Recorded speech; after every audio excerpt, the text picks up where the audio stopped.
Hello, welcome, workers and friends. Welcome back to Working Class Revolt. I'm one of your hosts, Dust James, the Marxist Leninist truck driver, coming to you live from my humble home in rural North Carolina. And as always, we got my great co-host, labor organizer, union organizer from down under, from Australia, Brother David Fox. How's it going? Yeah, good. Very busy, but otherwise good. Right on, right on. So we got a returning guest who is recently joined the Workers Party, and Marxist Leninist Great Britain Party as well. I probably butchered those names. He'll correct me. But we're actually trying to may bring him on as a full time co-host of Working Class Revolt as well. Brother William Morrison of Scotland. How you doing? Yeah, I'm doing fine, thank you, Dust. Yeah, I'm an active member of the Workers' Party of Britain and the Communist Party of Great Britain, Marxist-Leninist, the CPGBML. It's a bit of an alphabet soup name, but here in Britain, we're pretty much the main communist party, so we just call ourselves the communists. So, to Can I just simplify add it. on that? Can I just give a big shout out to all the communist Great Britain Marxist Leninist, fantastic party, and also the Workers' Party of Britain as well, and George Galloway.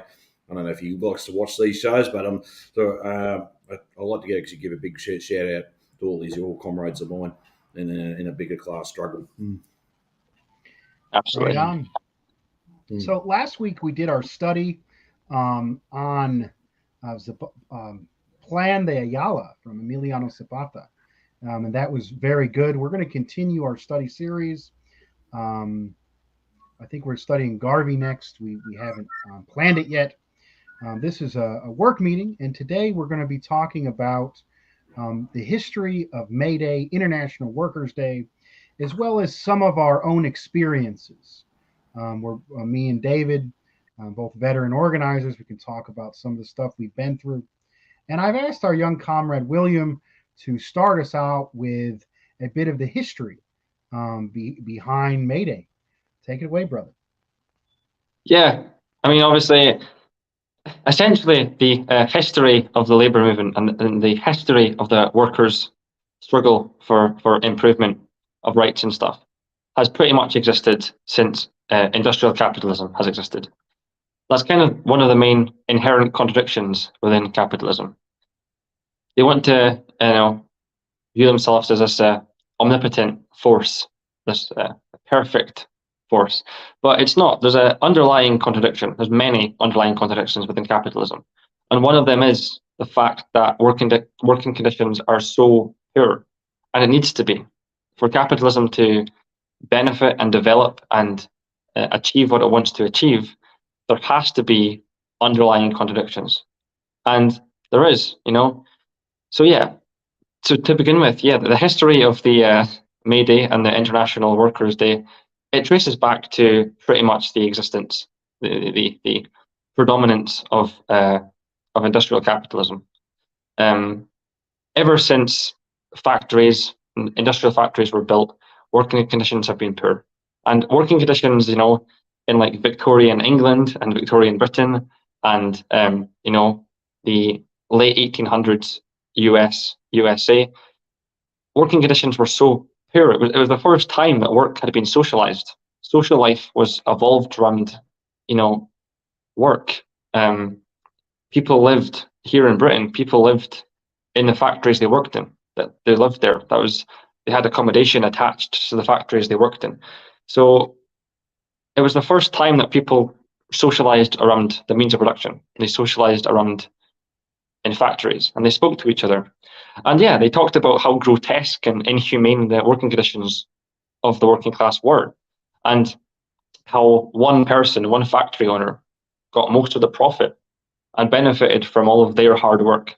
So yeah, very, very, very, very quickly, when industrial capitalism came to Britain and the developed world, there was widespread social discontent towards it. There was slum housing, there was extreme poverty, there was starvation. Just back in Victorian Britain, for example, I'm obviously speaking from a British perspective, but horrible, horrible scenes, unimaginable. We can't even imagine what it must have been like to live in those days. And that's all thanks to the glorious capitalist system, which has just absolutely failed the human race. It's absolutely failed miserably. So the history of May Day and what it really goes back to is all thanks to the introduction for capitalism.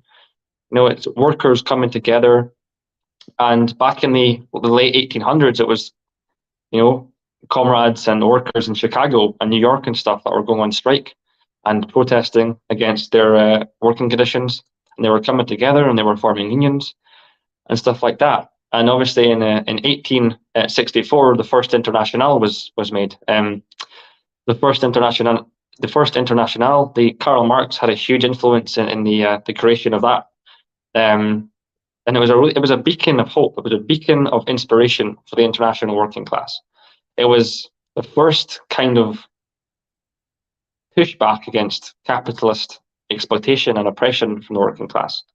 And the Communist Manifesto by Marx and Engels were a huge influencer in the creation and maintenance of the first Internationale.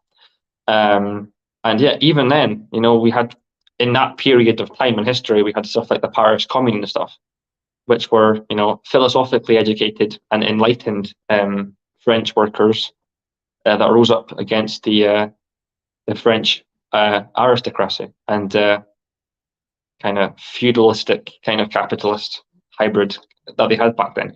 And it worked, the Paris Commune and stuff.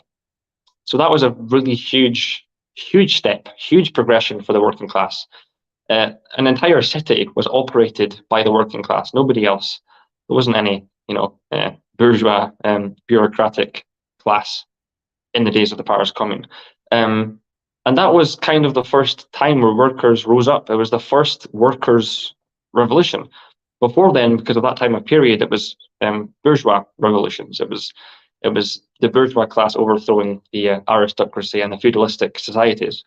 So the Paris Commune was the first time where it was workers rising up, and they were fighting against this oppressive system, and they were fighting for basic protections. They weren't even fighting for anything that radical nowadays. In today's standards, they were fighting for pretty basic stuff. So yeah, but obviously, moving on, there was the Second International was made in 1889. It was created because of an ideological shift and the changing attitudes. Different socialist and workers' parties, kind of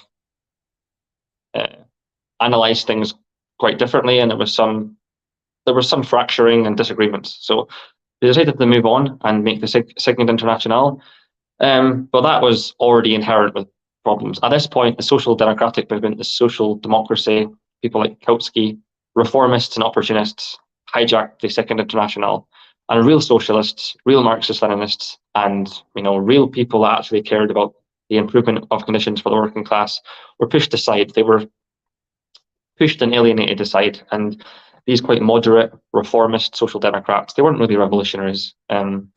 Stalin in his theoretical works made that pretty clear, that they did not represent the working class at all. So even then, things did improve. There was slight reforms. There were some slight improvements to working conditions in the developed world anyway. But I mean, yeah. And then obviously in 1886, so 3 years before the Second International, there was the Haymarket Massacre, where comrades in the USA, millions of US comrades and workers went on strike, and their demands weren't that radical. They weren't that revolutionary. They were pretty common sense demands, and the charter was made, and it was nothing too it was nothing too radical. It was basic stuff like a reduction of the 12-hour or 10-hour workday, a reduction of that. There was like sick leave, stuff like that. If you got the cold back then, you were pretty much sacked on the spot, and you had to find a different job and somewhere else when you got better. There wasn't really any protections for people who were ill. If you got the cold, you were sacked. Boom. Well, you're not useful to us anymore. You can't make profit. So those were the demands of the people that went on strike in places like Chicago and New York. And obviously the Haymarket massacre, which reports say 11 people were killed, but there was obviously varying statistics there about the injuries and deaths. But ultimately, the point is that that event was probably the most influential part of the workers' movement. A famous scholar once said that no event has ever influenced the workers' movement so much in history than the Haymarket massacre. And that's a scholar, Dr. William, a scholar in the US. He said that, and I guess it's true. Nothing has really pushed forward and like propelled progress for improvement of working conditions than the Haymarket massacre. Because after that, there was reform after reform after reform of workers' rights, and it was a good thing. But I mean, obviously, it'll never be perfect. Capitalism is a system that benefits from infinite growth on a planet that has finite resources. So it's never going to be even close to adequate in this current society that we're living in the current epoch that we're living in. It's never going to be perfect. But I think that's quite a pessimistic view. I think every single advance and every single slight improvement that the workers' movement has made, and our forefathers and our fighters long before that fought and sacrificed everything to have what we have today, which is even still the bare minimum. You know, it's basic stuff we have even now. And people risked their lives. So communists and trade unionists died and sacrificed their lives to fight for basic stuff like maternity leave and sick pay and some holidays, you know. God, you know, workers having a few days break a week from work, unheard of back then. But it was because of communists and really dedicated workers that's a thing now. That's just normal. That's just accepted. When you're applying for a job, you're going to look at the flexibility and the holidays and stuff. That's thanks to the work that our comrades in the workers' movement have done for nearly 200 years, you know, 2 centuries of fight and struggle against the capitalist system. And even now we have the bare minimum, as I said prior. But yeah, we have. It's important to celebrate every single piece of progress that we make, because every progress we make is progress for the entirety of the international working class everywhere. It's a sign of it's inspiring. It's a sign of hope and optimism. Whereas a setback is a setback for the entirety of the international working class. If something doesn't go well in the US, there's ripples worldwide that affect third world and developing nations. So we really have to stick together. We are one class. We are the working class, the proletariat, and we all have one class. We have the same class interests. So progress for one is a progress for all, and a setback for one is a setback for all. So that's kind of the philosophy that I'm going with here. But yeah, I mean, May Day is such an important thing for billions of workers across the planet. The 1st of May is a day of hope and optimism. You know, it's a hope and optimism that current conditions don't have to be like this forever. There will be better. You know, we will fight for better days and better treatment and stuff like that. That's an inherent kind of principle in the whole workers' movement. And then May Day, you know, May Day represents, you know, May represents so much, you know, the welfare state, the 8-hour work day, the maternity leave, sick pay, holidays, protections against oppressive bosses. Those are all thanks to the work and commitment and fight and struggle that our comrades have given the capitalist class for the past 200 years, you know. So yeah, we ought to celebrate that, you know. We live in a really, really difficult place right now. We always have under capital. If you're a working class, you're going to get it bad. So we've always had it pretty bad, but that doesn't mean that we just have to give in and accept that negativity and pessimism and slip into those dark places. There is hope, and May Day is that day of hope. You know, for billions of people across the planet, the International Workers' Day is the day that's just the most inspiring. It's a whole day that's committed to thanking and celebrating the hard work of the working class, not just in one country or for a specific thing, but internationally, in general, the entire work of the working class is congratulated there. And obviously there's different attitudes towards that. In capitalist nations like the UK, we do things like applaud for the NHS workers. Everyone in Britain stands outside at 6 p.m. and we clap for 2 minutes for the hard work that the NHS and the NHS workers do and healthcare workers do in Britain. That doesn't do anything to really help. And in countries like China and Cuba, they're kind of like the the party ravers when it comes to the attitudes towards the workers' movement. They are so enthusiastic. Obviously, the people of Cuba and the people of China and all other actualist and socialist nations, the people are statistically so grateful for the work of the revolutionary leadership. And so, yeah, there's a disparity there between the attitudes. Capitalist nations are like, yeah, we'll clap, we'll acknowledge workers, whereas socialist nations are like, we helped liberate them. We helped them. We led them to fight against the capitalist nations. So that's pretty telling. But ultimately, May Day, International Workers' Day, is an amazing day and has a long, long history, ranging from lots of different movements and strikes and protests. But it's a history of struggle. It's a history of struggle between the worker and the boss on an individual level, or the working class against the bourgeoisie. It's a long, long history of struggle and fight for basic common sense protections against inhumane and grotesque treatment. So, yeah, I guess on a final last note, I know I've been speaking for quite a while, but on a last note, it's at the end of the day, as much as these reforms are good and are a positive thing, it'll never be even close to adequate under capitalism. We have to have a stage beyond capitalism where conditions for the working class continue to improve. There shouldn't be a barrier of virtue. It should be unlimited. So the next stage after this is obviously socialism.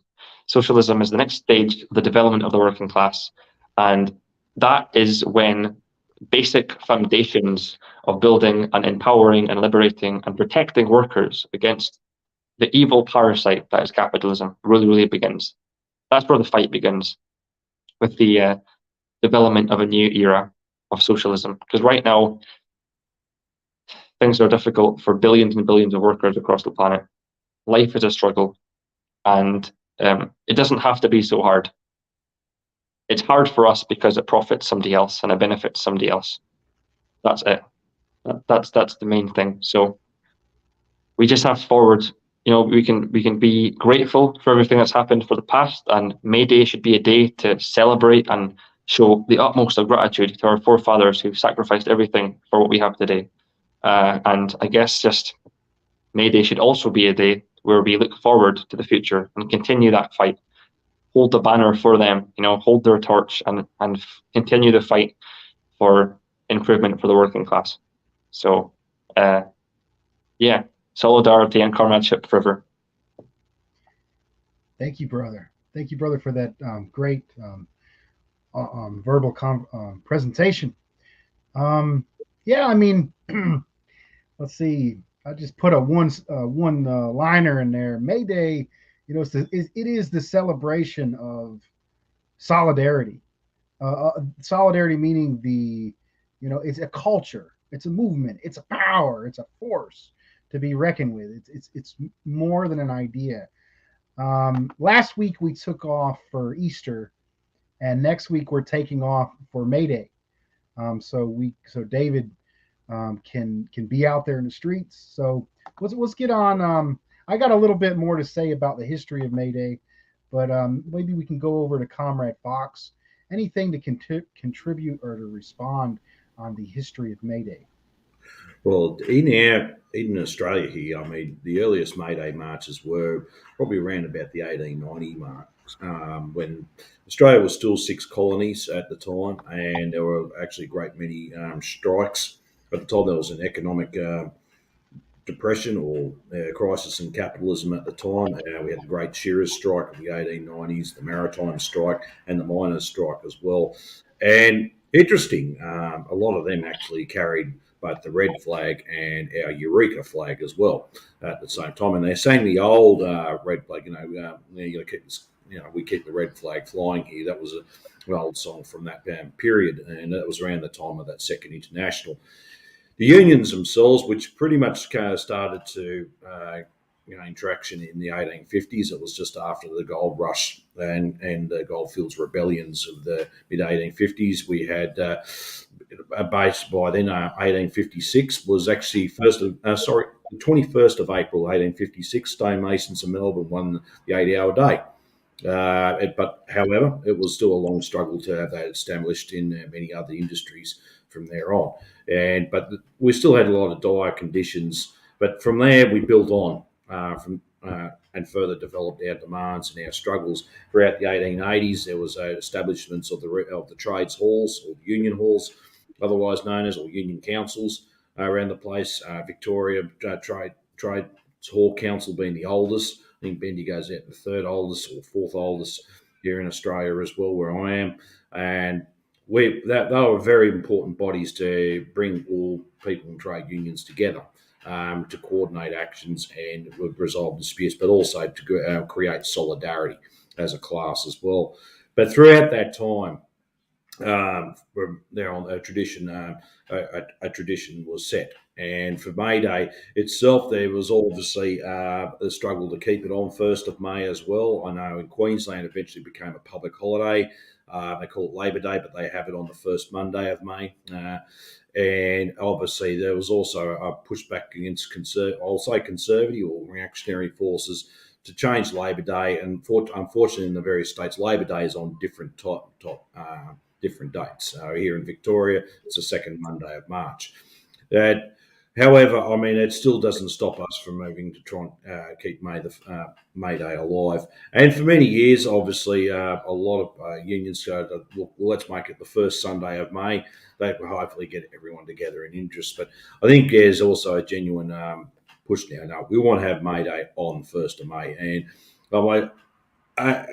where I'm involved with Bendigo Trades Hall Council, we actually made that concrete decision. No, our May Day rally is May the 1st. We can have breakfasts and functions all around that on different days, but May the 1st is our rally. And we want to keep it at that. And it's vitally important because it's also an international movement as well. Working class is international. So we want to actually link up with our comrades from all overseas and march on the same day. And instead of having a different day of the year. So that's vitally important. And also important too has been the struggle about the content of May Day for a long time. Yes, we need to celebrate our wins and what we achieved so far, but we also too what demands are affecting the working class again. And what we're trying to do now is give it that direction again. Start with the bread and butter first, but obviously then these are immediate issues that affect workers, and we want to move forward with it. And I've got a little flyer for our May Day up there as well in Bendigo, and it's the poppet head on it. And one thing we've also 3 demands we got on there: living income for all, close the gender pay gap, and increase public housing to meet demand. And obviously, we want to talk about the cost of living measures, because here in Australia, it's just like anywhere else around the world, prices have gone up on everything, and workers are finding it hard to make ends meet. So that's an important one to close the gender pay gap. I mean, women are especially affected. I don't know about in the US or in Britain there if you've actually got superannuation schemes, but we haven't. And what happens, though, there's a certain percentage that's calculated off your ordinary earnings, which is your 38 hours. But if you happen to be a woman, female, and you have to be, say, take maternity leave off, most of it unpaid or unable to work whatever time, you don't get it. So the time they retire in their mid 60s or in 67, they fall short of what they have, what they should be getting. Now, not unless they have an investment property, their own home, and another $1 million somewhere else or whatever. And I'll just use as a bigger speech. But if you go to all these other great investments, they're really going to find it very hard in retirement. So these are basically little demands. I'm just going down to some of the detail here. and even to increase public housing to meet demand. I mean, now we have a generation that will never ever be able to own our own house anymore. Actually, there's a lot of many other people will never be able to buy a house anymore. You know, right? The property is just through the roof. We're say in the circa 1950s and 60s, which actually, interesting enough, the Communist Party originally led for affordable housing and working class. You were actually able to pay your house off within 5 years. Now it'll take you, if not, you've got consistent employment right through and on a good wage, you'd be lucky to get that paid in 30 years or more. So it's something these are vital issues that we want to look at. So we develop there, but what we want to do is build it from there as well, and understand only through solidarity and class action where we are able to actually achieve these aims, because it wasn't given to us, and that's an important thing as well. I mean, the 8 hour day wasn't just given to us by any chance. I mean, we have a 38-hour week here since 1981, but that was actually developed through struggle. It wasn't. It just didn't happen to go, oh, that's a great idea, we'll just put it through and give it to you. And I think that's vitally important. All the wins that working class people from around the world gain, it's actually through struggle, not through just a good act of legislation, just because we've got a nice prime minister or some goodwill in Parliament or whatever side to grant it. None of that. It's actually done through struggle. And unfortunately, there are some out there that sort of want to focus just on the political, within just getting people into Parliament. Oh, we've got to change this. We have to get these people into Parliament. But the thing is that where it falls short, it is quite empty, because it's not based on struggle. Where the real fights are in the workplace, out in the streets, and it's only when we have the ability to withdraw our labour, where production stops altogether, we can then got them, and we are able to achieve these things. So that's why what we will try with May Day here is looking for all workers to assume the power. I mean, a boss or employer or a group of employers or capitalist is only in the business to make a profit, where a worker has only got the ability to sell their labour to try and make ends meet and make a living. So that's vitally important. That's why we need to assume the power and get in control of our own destination, our own self-determination as working class people, and that's the key to it. When we're talking, and I've heard people talk about an independent working class agenda, or independent from whom, what? No. I think we need to actually get control of the matters of ourselves and take control of it again, not just rely on some knight in shining armour to come along one day and save the world, because that isn't going to happen. We have to actually get back to that and learn from all these lessons. And May Day is a perfect time to do that, and not only discuss, but have that sense of unity and build on it as well. I mean, we've still got a long way to go here in Australia as well, just like the UK and America. I mean, unions over years, we've lost a lot of gains, and we've had a lot of nasty legislation thrown at unions and working class organisation as well. So we've lost a lot over the years as well. So we're no different from anyone else. But what's vitally important is that we need to have a look at and see how we're going to actually talk about building working class power again. And I think that's the discussion we need to get back on the agenda again, and how we're going to actually support each other, not just in the workplace, but also outside of it, in the community at large, and wherever we associate. And look, my experiences with May Day over the years I've been involved. Actually, I've been fortunate to be in many May Days around Australia, both in Sydney, Darwin, Brisbane. Brisbane one's huge, even though it's the first Monday of May. It's quite a big event. And also over in Perth when I lived over there, lived over in Western Australia. They have it in Fremantle on the port side of it on the first Sunday of May. So that's always a good turnout, but not obviously in Melbourne, but up here in Bendigo. So I've had some great experiences mixing with different people on there. But I think it's very important we make sure that May Day has got key working class demands on it, and also the sense of solidarity and how we're going to build working class power again. Thank you. Thank you, brother, for that presentation on Australian May Day. Maybe I can talk a little bit more of the history in the United States. I'm from the United States, and even in Europe and Australia and the imperialist bloc, people usually don't associate the United States to lead imperialist power with progressivism or with workers' rights. But this May Day was an American holiday. It's something to be proud of in our history. That working people from all over the world, throughout Eastern European immigrants and others, came to the lead industrial power and faced horrible conditions and fought back against them and won victories. And it's a beautiful thing to celebrate. I mean, you think about this now, we're looking at is 2022 in the United States. And a lot of people don't even know what a labor union is. Only 13% of the population has unions, and the majority of those are in the public sector. It is absolutely disgusting. And why? What has gotten us into this situation? Reaganomics, Reagan's policies, anti-worker, right-to-work states, destroyed what was left of the union movement. They framed up Jimmy Hoffa. They put down the power of the Teamsters along with others. And what did they do before that? McCarthyism. They destroyed the Communist Party. They made the Communist Party illegal. They put people in jail. It was illegal to be. It is still on the books illegal to be a communist and lead a labor union. In many states in the United States in the United States, the absolute suppression of the labor movement. If they can't buy you off, they physically suppress you. So we have lost our working class culture and our solidarity, and we've lost touch with our own history. Everything good that we have, everything from the weekend, everything through overtime, all of this was won through struggle.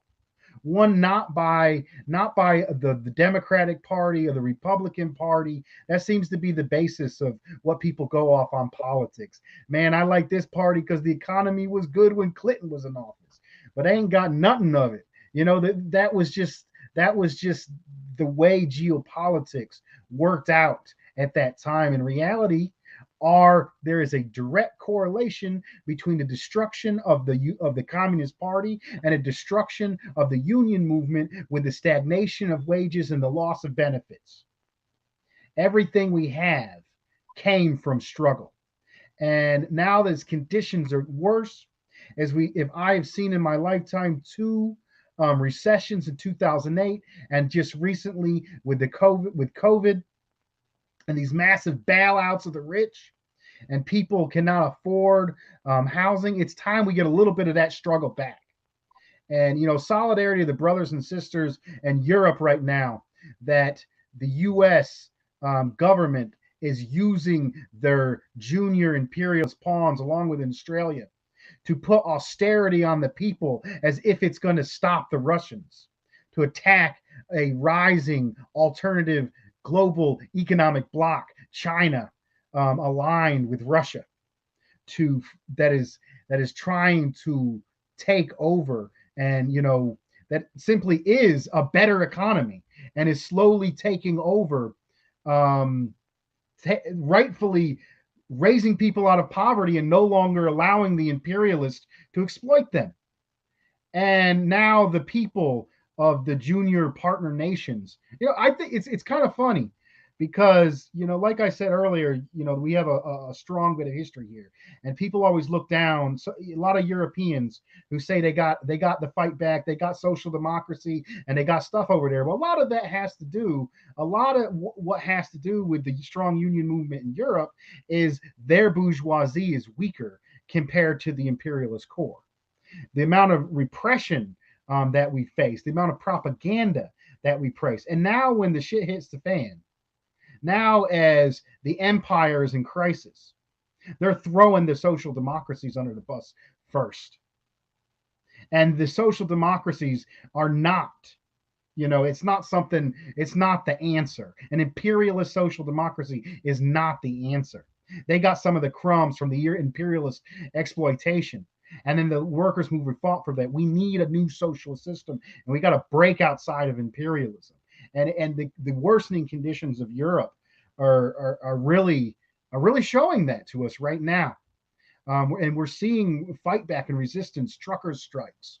We're seeing fight back against the imposed austerity to try to hurt the Russian people. I opened up a can of worms right there. In the current situation. I'd like to talk a little bit more about my experience, but maybe if we could just have a quick response, first from William and then from Brother Fox. Yeah, no worries. Yeah, there's some things I want to address that, first of all, Conrad Fox mentioned. First of all, is that the whole the gender equality. You said that was one of the demands of the 2022 May Day in Australia, and I think that's quite fascinating. I think that shows a really good progression of the workers' movement, because when the first International was made, and when Karl Marx writing his wonderful theoretical works, socialist and workers leagues were called the working men's leagues and stuff. Because back in those days, it was mostly women were not seen as an equal part of society. They were treated as something, and actually in Victorian Britain, in embryonic stages of capitalism in Britain, factories employed mostly women and children because they could be paid less than men. It was more profitable for factories to hire women. So, I mean, at one point in Victorian England, for example, about 74% of factory workers were women, just because companies could pay them less and men had to be paid more. So I think that it just shows the progression that the workers' movement has caused. Now that isn't even a question about gender disparity in pay. That's a demand. Workers are demanding government for gender equality. So that's a really good thing. I think that that made me feel really, really kind of positive that that's a demand. And has been a demand, obviously, for pretty much the entirety of the 21st century. But it's a good thing, because in the early stages of capitalism, there was such a massive disparity, and because of the work and commitment of workers' movements, the socialist and communist parties, things have gradually improved, especially for women. So that's an absolutely amazing thing. And as Marxist-Leninists, obviously, we are obviously Marxist feminists as well. And women hold up the other half of the sky and all that wonderful stuff. So it's a really, really good and inspiring story that's a demand that's continuing to be a thing. And also another point that Conrad Fox said is that May Day represents working class demand. It isn't just a charter. It isn't just a request. You're not like writing emails and letters to your local representative. It's working class people demanding for better conditions. That's one thing that the Social Democrats and the actual socialists are different from. Social Democrats are just reformists. They just want slight changes, and they still want to keep the capitalist system. They'll just, they'll just give little dog biscuits to the working class every time they put up a fuss. Whereas communists don't just stand for some reform, some slight reform, and actually the maintenance of the status quo, but just slight reforms over time. So that's one thing that's inherent that I forgot to mention in my presentation, that May Day is something that really, really represents not just working class suggestions or like asking politely.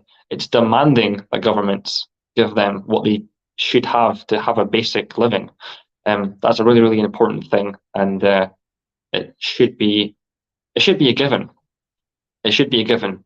We're human beings, all on this planet. It should just be a given that's a thing. And the fact that we have to demand for basic protections is just completely. It's just completely disgusting to think that that's the thing. But I'm glad it is, and obviously May Day is one of the very few things that working class people have to get behind to push for those demands. So that's a really good thing.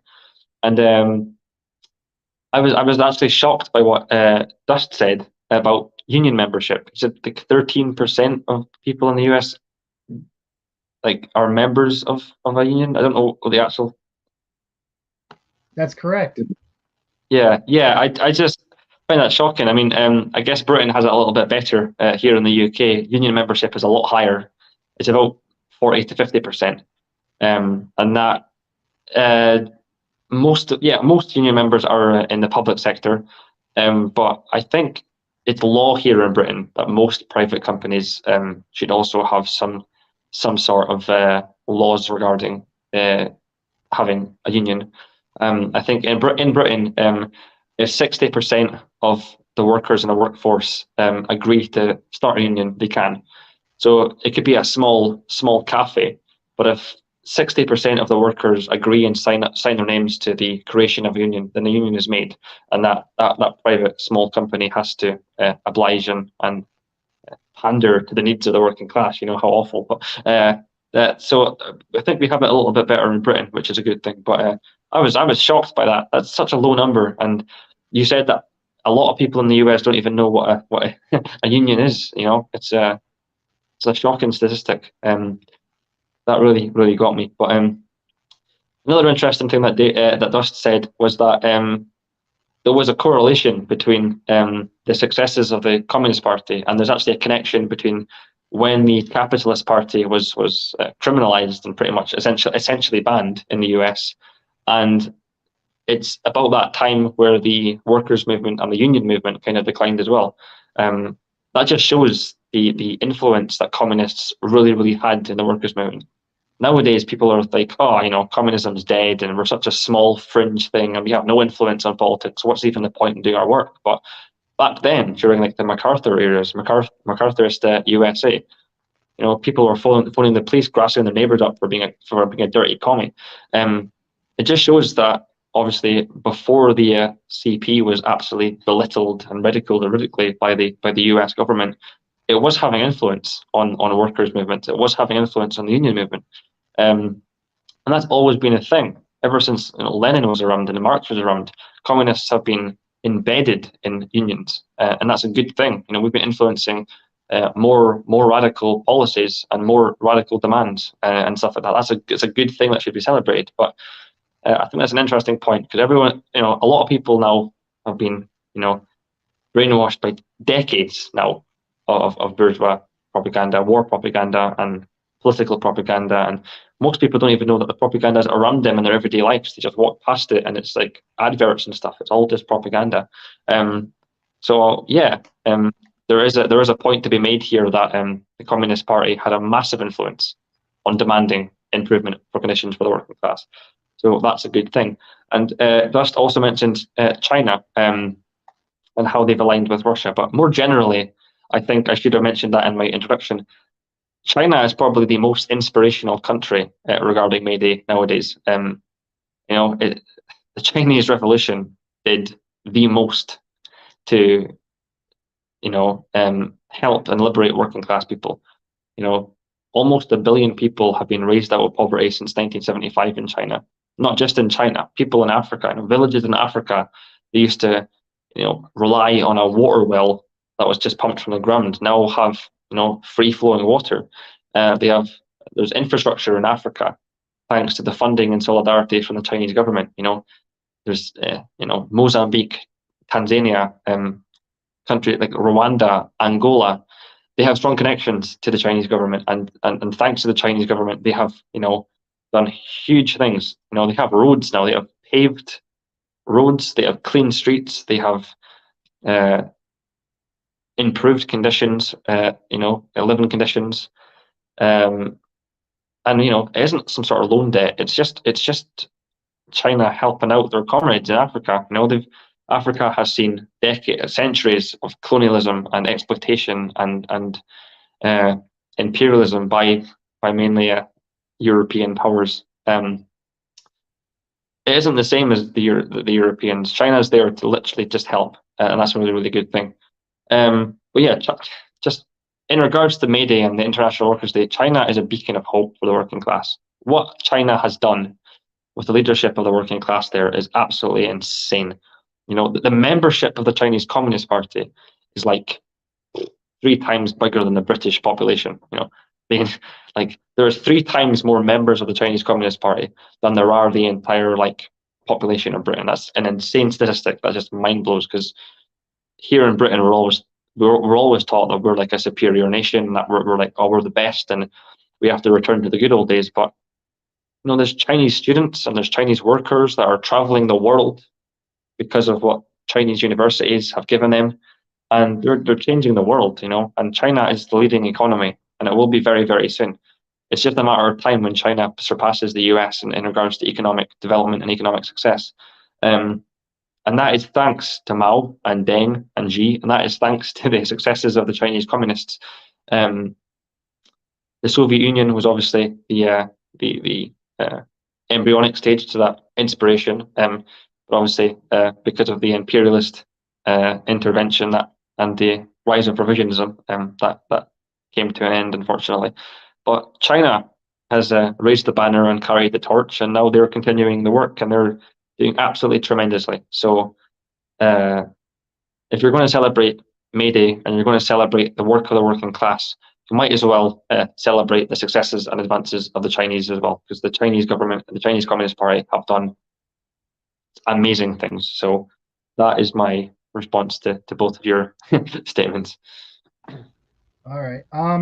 Maybe man, you kind of got me inspired on that one. I mean, like I said, people don't even know what a union is, let alone that communism is a good thing, let alone that communism is an American thing. You go, it is our universities, the academia, which is completely controlled by the bourgeoisie, has tried to wipe the history of American communism off the earth. If you look at, it's okay to talk about the IWW. The IWW was a great union, and it was, pre-Soviet Revolution, and the Wobblies were tough and fighters, and they would take songs and popular songs and they'd rewrite them and promoted a culture of solidarity. An industrial worker means not a trade worker. Some of the more trade unions that didn't want the so-called rabble, they only wanted the skilled workers, mostly white Anglo workers, to get the better positions. An industrial worker is all of the workers. It's all of the people on the line. The so-called low skill, that's a myth. The industrial workers are praised, and rightfully so. But you know what's not talked about in academia in the United States is the CIO. Now, right now we talk about the AFL CIO. That's an emergence. The AFL was more of a trade union. The CIO was more of an industrial, large scale mass union, and it was led by communists, and it was made and led by communists that were in the Third International and were linked into and found inspiration from the Soviet Union. And you do not hear about that at all. You do not hear about the great William Z. Foster, who was in alliance with Stalin and was inspired by the work that the people have done.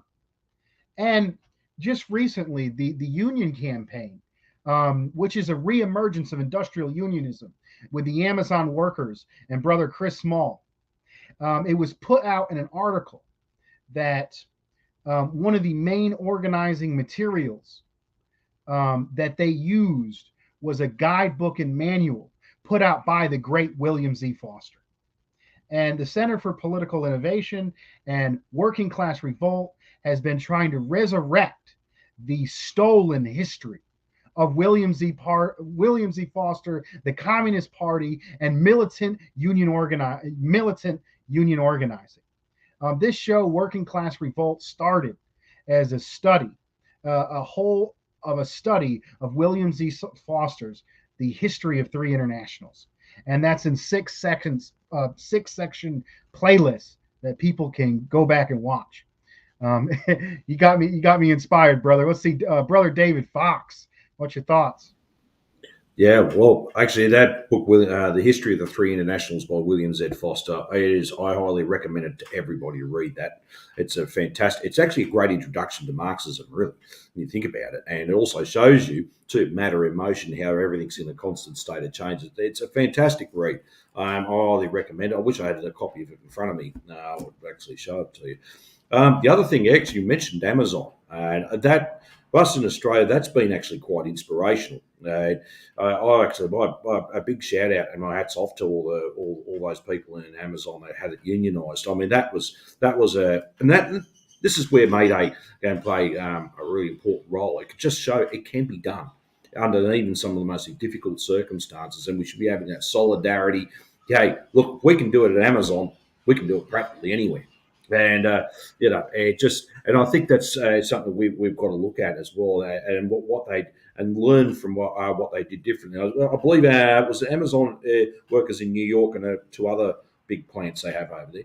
And I think we need to learn from it. I know they started off in Alabama. Didn't go terribly too well there, but they didn't give up.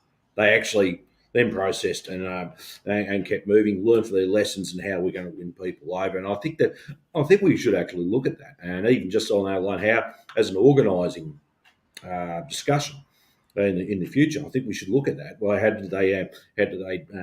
Well, how were they successful in achieving having Amazon unionised? I mean, here he is, Jeff Bezos. I mean, he's one of the most wealthiest people on the planet, and they're throwing like millions and millions and millions of dollars to try and keep it non-union. But then the fact is, in lawyers and everything else, all sorts of campaigns, and you think, I mean, anyone with half a brain would be just going like, well, why would you want to waste money like that for? What's the point? What are you scared of? And that's what the key question is. Well, that's not the key question, but that's the key point. Fact is, not just one single employer, but all employers, all capitals are scared of organised labour. The workers are unionised and organised. They're an unstoppable force, and that's a message where on May Day we should actually put that out everywhere we are.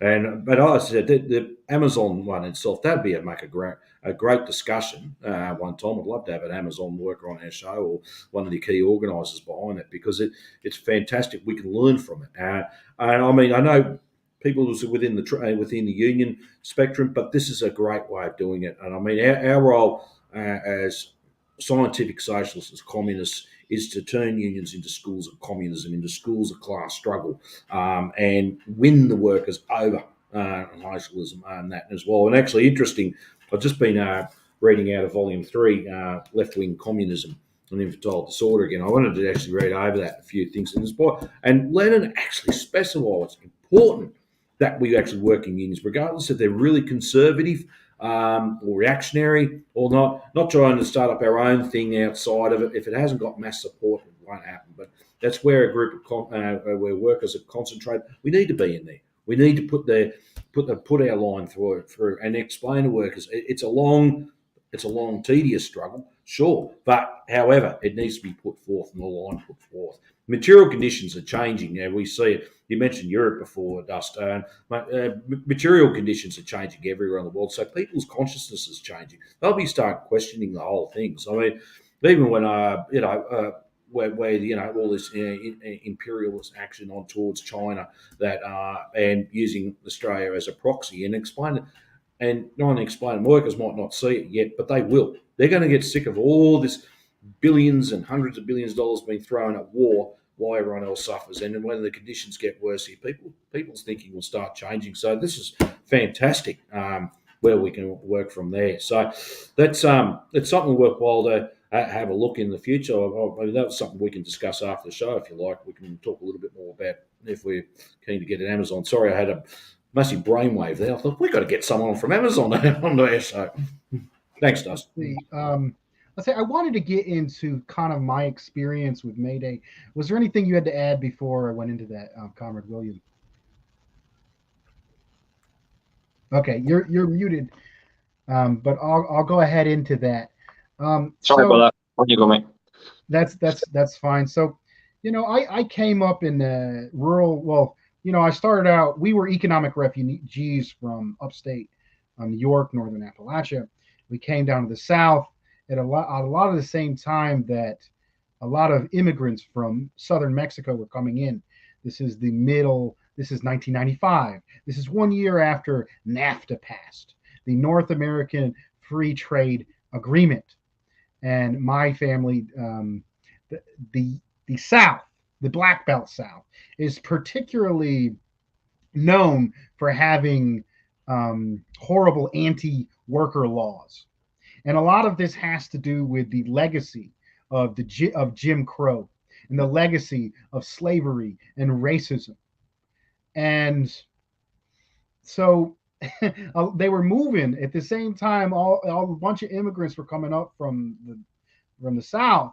because of imperialism, because of imperialist laws from the Democratic Party that flooded cheap corn into Mexico and destroyed the southern corn belt in Mexico, had people coming up. A lot of the factories that were more unionized, what was left of the union movement, was largely in the north.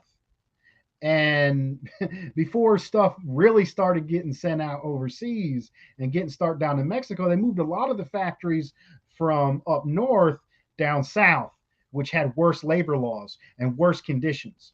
I remember working in a sweatshop in a cosmetic factory, Coty International, and I remember some of the folks came down from Jersey, some of the big wigs, and I was sitting there on the line. This was a summer job, and he goes up and he says, "Oh man, the workers down here are great. These are mostly undocumented workers, Mexican immigrants and other immigrants from Latin America, as well as a few poor whites and poor blacks mixed in, who were largely the straw hat bosses or line leaders."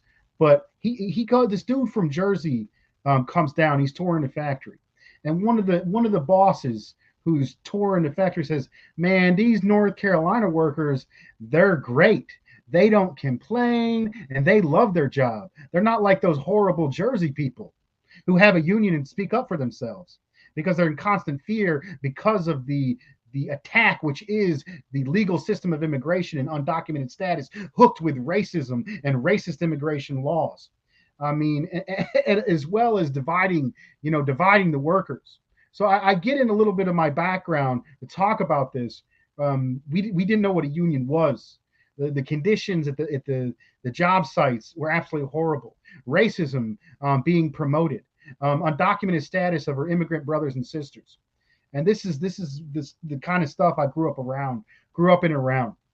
And by the time I got to high school, because I was an economic refugee, and I didn't really fit in with a lot of the more stabilized labor aristocracy, mostly white community. And I made a lot of friends in the black community and the immigrant community. I had very close ties with and a lot of friends in the immigrant community. There's a big day in U.S. history, and that is May Day 2006.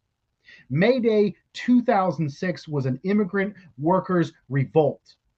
It was the largest demonstration in U.S. history. George W. Bush, and the Iraq War president that the liberals have now tried to regenerate and say, "Oh, he's better than Trump" or what have you. The invader of Iraq, the racist fake cowboy from Connecticut, was trying to push. It was actually interesting. McCain and Bush were actually not as anti-immigrant as some of the pre-Trump movement, the pre-Tea Party movement. There was a lot of this that you could really see the beginnings of the Tea Party movement, and there was this disgusting anti-immigrant law that got through Congress. And what it essentially said was that if you helped out an undocumented worker, if you gave food to an undocumented worker, if you gave housing to an undocumented worker, then that was a felon. And this was too much for the masses of the immigrant working population. And there was a massive spontaneous revolt and a mass strike in 2006. And immigrant Mexicans, Chicanos, Latin Americans who were also tied. You think about the Southwest, and you think about how the border crossed the Chicanos. A lot of the people have been in the Southwest. Mexican people, Chicanos, have been in the Southwest longer than the U.S. has been there, but they're looked as foreigners in their own country and treated as second-class citizens in their own country with full documented rights, is along and worked alongside undocumented brothers and sisters from Latin America. And you got to think about that was just a step too far. And it was a massive uprising. And I think I was 16 when this happened, and I started noticing the racism that was going on to my immigrant Mexican brothers and sisters. And I was inspired by it. I thought it was beautiful. And in that demonstration, there was there was nationalism, there was get out of Aslan Gringo, there was these pictures that came up saying who you call an immigrant pilgrim, and a bunch of stuff, pictures of Che Guevara, labor militancy. And this goes a little bit about how in the United States, even though May Day started here, McCarthyism and Reaganism and a lot of things destroyed labor solidarity, destroyed the understanding of labor militancy and communism in the United States. But it wasn't destroyed, and it continued in the rest of the world. And you can see in the oppressed countries a love of May Day, even though May Day in the United States isn't on May Day, even though it started here. May Day was adopted as an international workers' day, largely in the Soviet Union and the socialist bloc, but mostly internationally. And they've tried to take that away in the imperialist camp. But in Mexico, May Day is still alive and well. And we went over the importance of the Mexican Revolution, which was only 7 years or 6 years before the Soviet Revolution, and it was a mass peasant revolution. And the militancy of the Mexican people, the militancy of the Latin American people, and we've seen the pink tide came to fruition in the United States in 2006. I was a 16-year-old. I was absolutely inspired by it, and that was my really my first glance and learning about what May Day was. I think that the next year I tried to make it to Raleigh. I was hoping some of that would be left. That May Day 2006 was massive. It was demonstrations. I think I remember being in the trailer park. I was into politics. I was living in with my partner at the time and with her family and mostly Mexican trailer park. 95% of the people were from a small town in Guerrero. And I was the person in the politics, and I didn't even know what was going on. Next thing I know, just normal working people was like, "We're going to protest." I'm like, "You don't go protest. That's my thing. What y'all doing?" It's like, "Nah, we got to do this. We're going to Raleigh, vamos."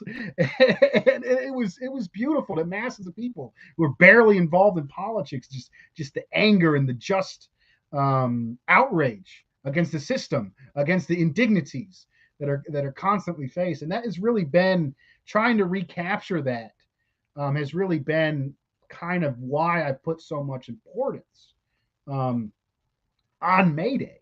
I think when I was 17 in 2007, there was still some bit left of that militancy to have another May Day. I think the tire popped and I never made it. I eventually made it to college, and I organized May Day in Greensboro where it hadn't been before. And I started working with some of the reformist immigrants' rights coalitions, and I had issues with that. But a lot of that militancy and anger was co-opted and suppressed. I worked for an organization called Reform Immigration for America. And so one of the beautiful and amazing things about May Day 2006 is the national militancy and pride of the immigrant workers to bring out the flags of their oppressed nations, the flags of Honduras, the flags of Mexico, and say, "I might work in the U.S., but this is where I'm from, and this is what I'm proud of." And that was there. And Reform Immigration for America, which was a organization tied to the Democrats, said, "Hey, people aren't liking that. Put that away." They made them put away the flags of their home country and suppress them. And they tried to absorb the militancy of the people and suppress it and put it down and use it for the Democratic Party, half of the imperialist establishment. And I witnessed it. It was absolutely disgusting. And I think from that experience, there's a lot we can learn from it. Number one, don't trust the NGO, nonprofit industrial establishment hooked in with the Democrats that wants to destroy your movement. And even I think brother Fox who's organizing there has to deal with these forces constantly on the daily. He might not be able to talk about. And number two, trust in the people. And look to the working class and the most oppressed amongst us for inspiration, because they know what they need, they know what they want. and we are only a vessel and a tool to assist them in getting it. Let's see, Comrade Fox, go ahead. Well, it's an interesting point about point you raised about undocumented migrant labour. We have very similar here in Australia as well. We actually traditionally had this what we call the 457 visa scheme and 417 visa scheme. It was actually basically to address the skills shortage. And of course, obviously, over COVID, we weren't letting anyone in the country anymore during that time. However, now in certain industries such as farming, like fruit picking, vegetable picking, and all that, there's a lot of migrant labour that works in there, and they're over here for a particular time. They're paid very low wages as well, and then they go back to their country of origin. And really, by rights, this just shows you there's also ruthless exploitation here in Australia, and it's an ongoing struggle about this as well. We also, too, in the sense where we have backpackers coming in from all over the world.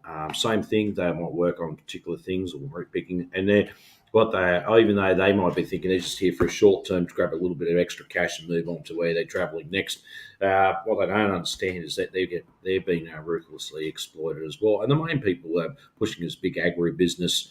And also Coles and other supermarkets such as Coles and Woolworths, and trying to keep so they can actually extract more profit out of the selling of fruit and vegetables. And that's it. It certainly is a serious issue. Which and there's one union or two unions have been notably worked with that: Australian Workers Union and the United Workers Union, being involved in a lot of that area as well. But we found it coming into other areas as well, such as construction and other services as well, such as cleaning. And that we actually didn't realise, but there's been a lot of international crime syndicates been involved in this. Being they made money, it's like a form of human trafficking, whatever. Not to do with the with prostitution or anything like that, but it's actually to do they can ruthlessly exploit these workers. So you could be a cleaner in a shopping centre. You wouldn't know. Well, someone could be a cleaner in a shopping centre, and you wouldn't know it at the time. But a lot of these people are brought over. They're probably getting paid next to little to nothing. Their passports are seized, and they say you speak up. Well, you're either on the first plane, something's going to happen to you, or your family back in your country of origin. So there's that big there's a big perspective going on there as well. It was interesting a few years ago. I sat down with people and explained a little bit more about what's going on. So yeah, it just like it was such a big eye opener. And such how ruthlessly exploited these people are, and they need to be actually protected at any cost. And but pretty much the only organisations that can do this is unions. Department of Immigration isn't going to do it. The government is, or otherwise any other government department isn't going to do it. But it basically comes back down to back to the unions to do something about it. And I think it's well important. We're the first point of call to do it. We've got a two or three organisations to do work closely with unions. Migranti, which is a Filipino organisation, certainly doing some excellent work there. They're established in every state here in Australia, and obviously a lot of Filipino workers that come over as well, to making sure that they're taken care of and that. But there's also other organisations as well. But it's interesting. I had a situation once where many years ago in Perth, I had these workers come in. They were mechanics.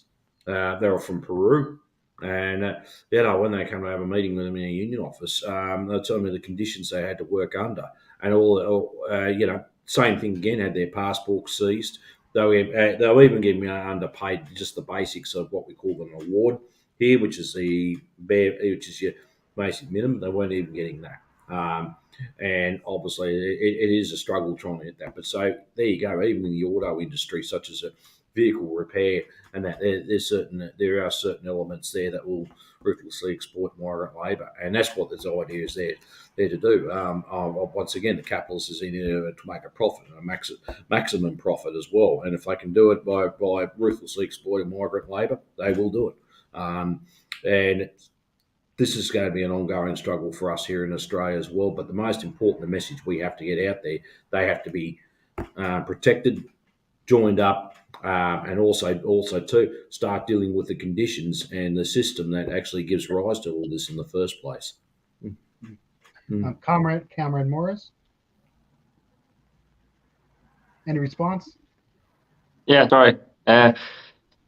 Yeah, going back to what Dust said, I want to say that what your story that you told about when you were worked in the factory, about being that kind of worker, highlighted kind of to me anyway, an inherent kind of racism and anti-immigrant sentiment capitalists have against as folks with undocumented workers. And that's obviously a big issue in all developed nations, in Australia, the USA, and Britain. You know, racism is a huge part in employment. It's like almost a natural part of employment under capitalism. There is going to be racism and discrimination to that extent. But on the other hand, there is obviously optimism. You know, nations like Mexico. Just you said that Mexico, May Day is hugely celebrated in countries like Mexico. They love May Day. They celebrate it. Hundreds of thousands of workers go out in Mexico and Latin America to celebrate May Day. And that's good. And there is proof behind that too. I've read the book Red Star Over the Third World by Vajay. An amazing book. It says it's a whole book about how the Third World and the developing nations were inspired by the 1917 Bolshevik Revolution in the Soviet Union, and yeah, it's a wonderful, wonderful thing, and Mexico is a proof of that today. Because at the end of the day, like I think we all agree here, it is thanks to communists why May Day is such a huge thing. It's the work that communists have done over almost 2 centuries now. So yeah, it's a great thing. So even though racism and anti-immigrant sentiment is a huge part in British, American, and Australian culture, there is the other part that workers in those countries, Mexican workers in Mexico, there is huge widespread support for May Day to celebrate May Day. They really, really understand the importance and the difference that it can make. So yeah, and another point that I want to address that Dust pointed up was that capitalist oppression makes conditions so bad for workers that even non-political people get involved in movements. You said that where you lived, you were pretty much the only political person there, but conditions got so bad for some people, even people who weren't even that political, were getting involved in protests and strikes, and you were like, wait, that's my job. I'm the political person here. That's my job. I go to strikes and stuff. So it just shows that there's an inherent part of capitalism that's going to cause, like a function inherently in part of capitalism that's going to force people to fight against it. It's like a natural part of capitalism. It creates this whole group of people who weren't even originally political to rise up against the system that made them exist in the first place. It's quite strange, to be honest. But yeah, so that's one point I think is quite ironic in the capitalist system. People who you really want to just stay where they are, like the apolitical people, the non-political. I think it's in the interest of the bourgeois to just keep them as they are. But no, the conditions of capitalism make it so bad for them that they have to join us. They have to join our ranks and fight for basic protections. It's insane. This isn't even May Day isn't really a political thing. It really has nothing to do with politics. It's basic human decency. There is no political agenda behind May Day. It isn't like the dirty communists infiltrating organizations and pushing our agenda onto mainstream things. It isn't that at all. It isn't even political. May Day shouldn't be a political thing. It's working people getting basic protections and demanding and fighting for it. That's nothing to do with politics. Nothing. This isn't a political thing. It isn't left or right. It isn't communist versus capitalist. It isn't working class versus proletariat. It's a fight for basic human decency. It's really not that political. And again, as Dust said, siding with the Democrats in the USA, siding with the Labour Party in Britain, and siding with the opposition party in Australia isn't going to change our problems. Voting for the opposition, whether it's Democrats, Labour, or the Liberals in Australia, that isn't going to fix our problem. The system is still going to maintain. The capitalist system is still going to maintain. So Socialists, so-called socialists, can be like, oh well, this time, this election, we'll vote Labour. Just don't bother. It's not going to change a single thing about what the work we do. The work we do is genuinely about improving conditions for the working class. And what opposition parties in bourgeois parliamentary elections don't represent our interests. They're a different class. They're a member of the bourgeoisie, and they have completely different interests to us. So there's no point in siding with them. And again, and then moving on to Comrade Fox, just quickly, one point I want to say is, trade unions nowadays really need to focus and emphasize on including undocumented and trafficked workers, like the backpackers you were talking about. That's a must-have for unions nowadays. There's a massive black market going on right now of undocumented workers that aren't even talked about. These workers are trafficked or are illegal, so undocumented. So they're not included in any statistics, in any government statistics. They're not technically citizens or anything. So they're not taken into account when it comes to national censuses and stuff like census, when people fill out their information. Those human beings are not considered there. So nowadays in the 21st century, there's still a massive amount of work to do that we have to do to fight for working people. And that has to now include undocumented and trafficked people, now more than ever, because they have no protections. They have no legal protections in any developed nation on the planet, even countries like Sweden and Norway. I have strong connections to Norway. Even those countries, social democratic utopias, do not have protections for undocumented and trafficked people. I'm sure they don't even acknowledge that they exist. So it's very, very telling. So there's a lot of work to be done, but I'm feeling optimistic, and we just have to keep up the fight. Yeah. Let's see. We're about an hour and 15 minutes in. Maybe we'll go through some of these comments and have a round of conclusions. I want to give a shout out to Stephen Clary, who says Mexico just nationalized lithium. I try to follow Mexican politics rather closely. A lot of the inspiration from Mexico recently, we talk about the Zapatistas. This is back in the 90s, an armed uprising movement. And really the PRI, the Partido Revolucionario Institucional, has been in Mexico in power for a long, long time. And then the democratic opposition that kind of came in, and then the PAN, there was nothing real. They were all bourgeois parties. And it wasn't until recently that the Morena party with AMLO, Andres Manuel Lopez Obrador, which was really a strong independent party, which was a coalition of sections of the national bourgeoisie and the working class, and a good portion of what's left of the peasantry in Mexico, was really a populist uprising. And they came in the power. They were able to go against the money, the people, the coalition of the people, the working class, in concert with sections of the bourgeoisie, were able to overcome the absolute money that was being poured in from the United States to disrupt and control the Mexican democracy. And AMLO has been able to accomplish many great things, and from microloans to small businesses, similar to the model that's going on in Nicaragua. He's been able to fight against some of the corruption and some of the narco trafficking gangs, which are funded and armed. The money is laundered by the United States banks. The weapons are sold by the United States to keep Mexico in poverty. He's been able to fight against that some. They were also able to reject the Western vaccine and bring in Russian and Chinese vaccines.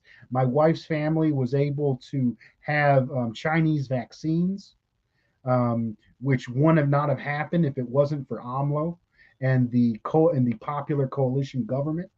And now recently, with, I believe, a fall of U.S. imperialism, the rising of the multipolar world, which is recognizing this tectonic shift, which is Russia standing up against NATO and the NATO Nazis in the EU and asserting their dominance and coming ahead.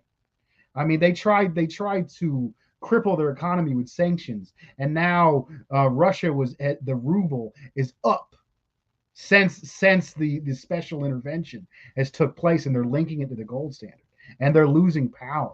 And I think in this power shifting dynamic, the Mexican people, in coalition with their popular government, is taking back their resources through the nationalization of lithium, and it's a wonderful thing to see. Let's see. I went over maybe any response to those comments before we get some more questions. All right, so we'll move on. There's an interesting shout out to Don Deering, and I'd like to raise this because it's important. We're always talking about union, union, union, and we're talking about the history of union. But if you're in a union, you're in the North, and you got a union, you still got problems. Why are we praising the union so much? And here's a comment that's addressing that. Many U.S. unions have been turned into Democratic Party volunteers who give their dues money to Democrats so they can be friendly representative legislators in the government, a losing strategy. And that's actually absolutely correct. But I mean, I gotta remind you, the unions are about the only power we have against the bosses. Even the most corrupt union gives you at least some bit of protections than the non-unions. Brother Fox, any response to that concept in this comment? Well, look, I mean, yes, in Australia, not every union, but a majority of unions are affiliated to the Australian Labor Party. There's an historical link there going right back to the late 1890s and early 1900s. The Labor Party here was set up by unions in the first place, primarily. Many other organisations were involved, but it was the unions predominantly. I think, look, I mean, I look at it this way. I mean, affiliation, look, the way unions are, even if they disaffiliated tomorrow, right, they're still not going to change their tactic. What we have to actually really need to do is get back in there, because the field is basically being vacated for many years, and we need to get back in there and start putting that line back in and start organising, build fighting unions. It's no point being sitting at the sides and throwing, making criticisms without being involved. Malk actually came up with the quotation where he says, "No investigation, no right to talk." I wanted to add a little bit further.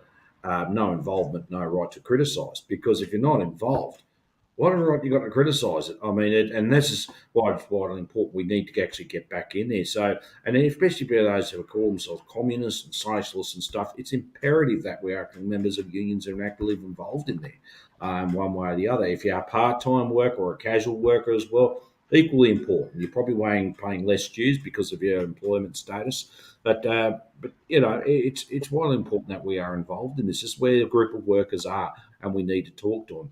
And look, look, every day I come across people who are members of the Labor Party, but big deal.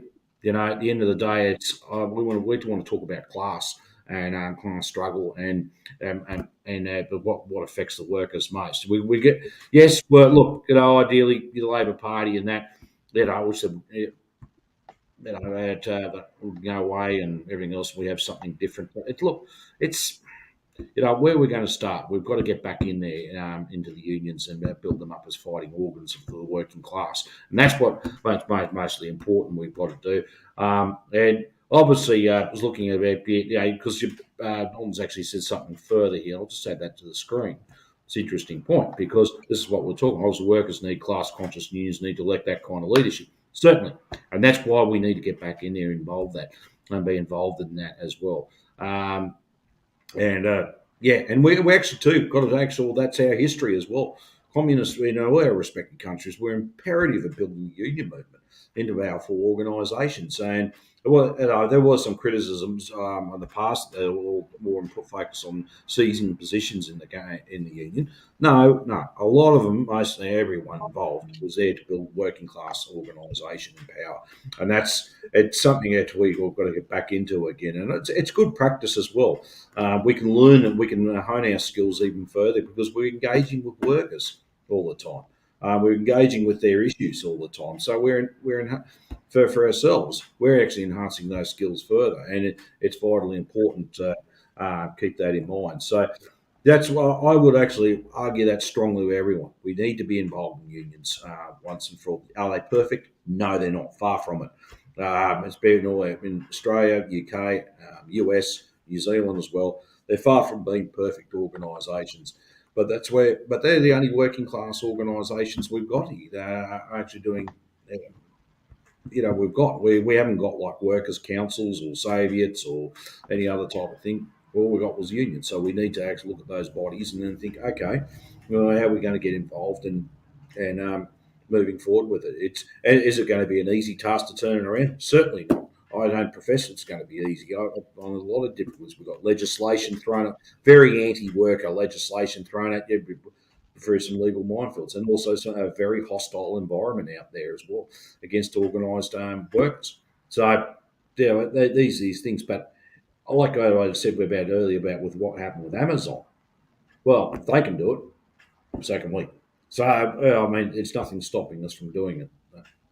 Back to you, Dustin. Right on, brother. Well, I just want to give some recognition to the people here. Thank you for joining us. Thank you for getting in the conversation, getting in the comments. We try to respond as much as we can. This is why we put the time in to try to do this show, to get these ideas out there. Yeah, shout out to James Graham, who's talking about the different unions in the UK as well.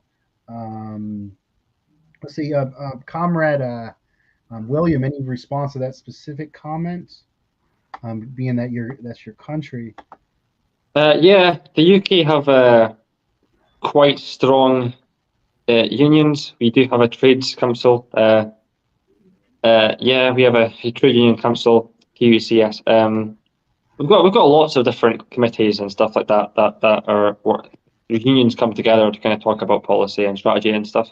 I think Britain is quite further advanced compared to the US in regards to that. But like Don Deeren raised earlier, most of the trade unions have kind of pretty much absorbed themselves into the Labour Party, and the Labour Party don't represent the working class anymore. They used to begin with. They were a working class party, but now they've just been pandering to liberal pseudoscience and kind of just hyper liberal social democratic policies. They've lost their path. So a large chunk of the Trades Council is heavily affiliated with the Labour Party, and they've just kind of turned into these social democratic entities. They don't really have anything to do with working class liberation and fighting for the interests of the working class. Old school Labour, absolutely. The Labour Party in Britain was created by socialists and workers, but nowadays they've lost their path. But yeah, so like Don Deeren said to begin with, they've like the unions getting friendly with the Democratic Party. They're a separate thing, but the unions here in Britain have done the same thing. They've just seen the thing that seems to be most progressive and the most sympathetic to their cause, and have just pretty much thrown all they have, all their energy and support to that party, which is just a moderate kind of shell of what it used to be. So it's quite a shame and it's quite demoralising, but there is a good point to make. Yeah, Britain is quite a lot more advanced when it comes to unionising and the union movement than the US seems to be, but there's still a lot of work to do. And I think one of the main reasons why I joined the CPG BML and left or / kicked what was kicked from the YCL was the Communist Party of Britain took a policy that was pretty much forcing their members to vote Labour, a revisionist, reformist party, social democratic party. they couldn't be in a party that kind of represented that and forced their members to vote Labour. I had no interest in voting Labour, but I had to because I was a member of the YCL. So I left that, or slash was kind of kicked. It was kind of a mutual agreement that I wasn't good for them anymore. I didn't really have any interest in being with them. So that's one of the main reasons why I joined the CPG-BML. They have no intention of telling people to vote for Labour. They are an independent, sovereign party. They are an organisation. They're an organisation that's independent from all of the party politics and bureaucracy of British politics. They're a breath of fresh air, to be honest.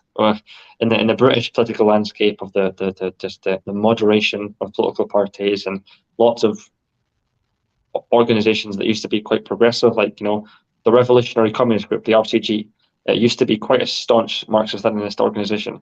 It's now a Trotskyite organization. All they do is have a couple marches a year at relevant dates. That's all they do. And they used to be quite a strong force, the RCG, but now they've been hijacked by Trotskyites. And the YCL/CPB, the Communist Party of Britain, they've kind of slipped into a pro-Labour policy, which has nothing to do with communism. So it's a shame. It's really a shame. That's why I joined the CPG-BML.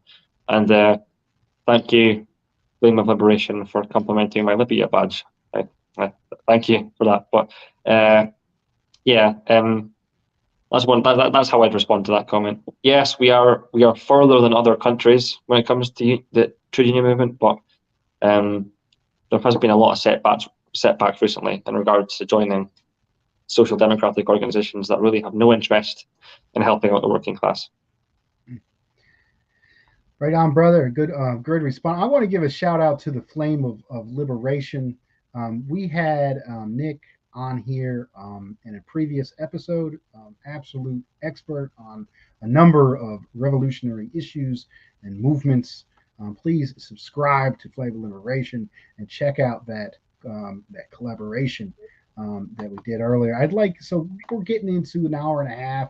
I think I'll make my concluding remarks, and then have the comrades respond, and we'll call it a night.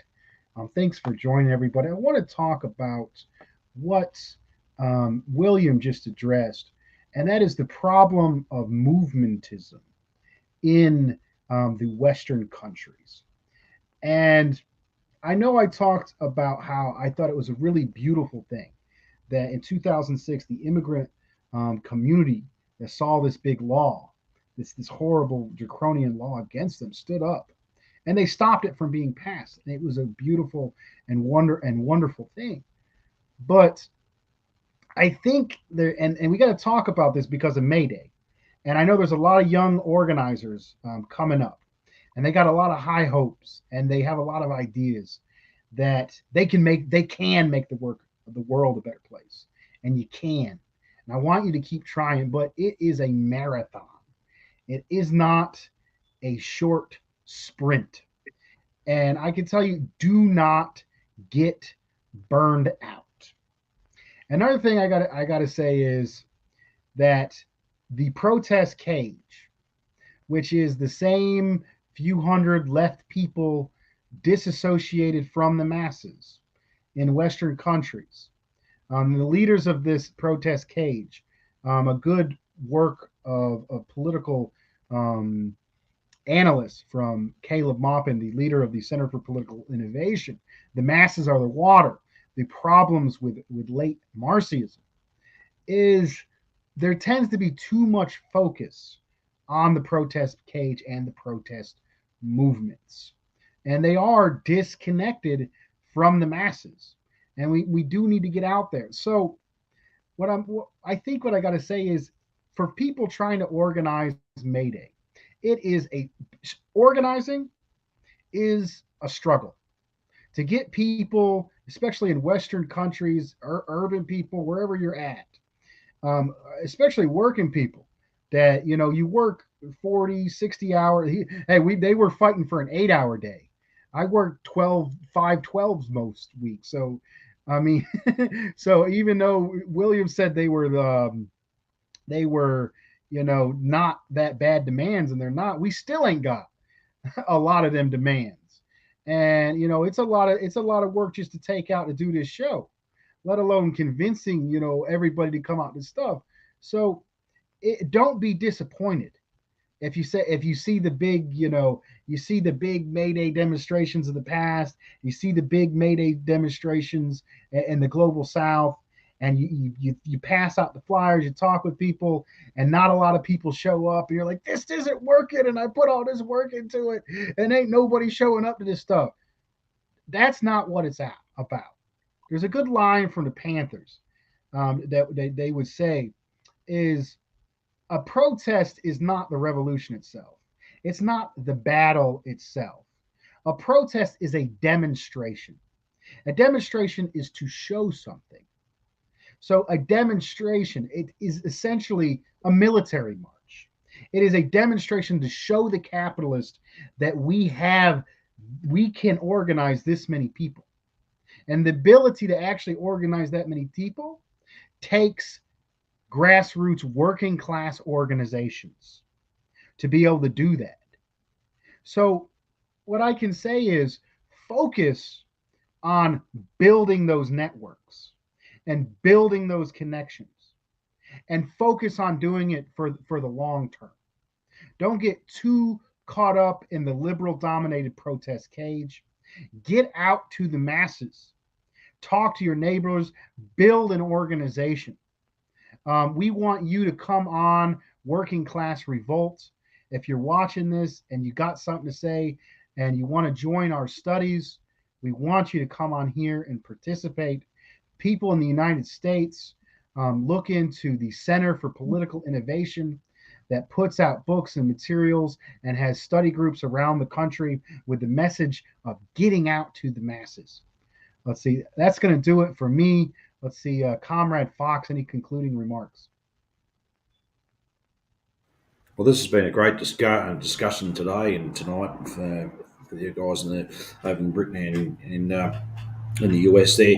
I've actually enjoyed every little bit of it. So much to cover. We could be here for hours talking about this stuff. But I think it's right. I think we've all come to agreement with our viewers out there. There's a lot of work to do within it. And it's some interesting analysis point you put there, Dust, too, about protests, everything else. If you don't get the numbers up there, it feels like the world's end. Well, no, that's not what it's about. It's Lenin correctly actually point out the struggle is a long and tedious one as well.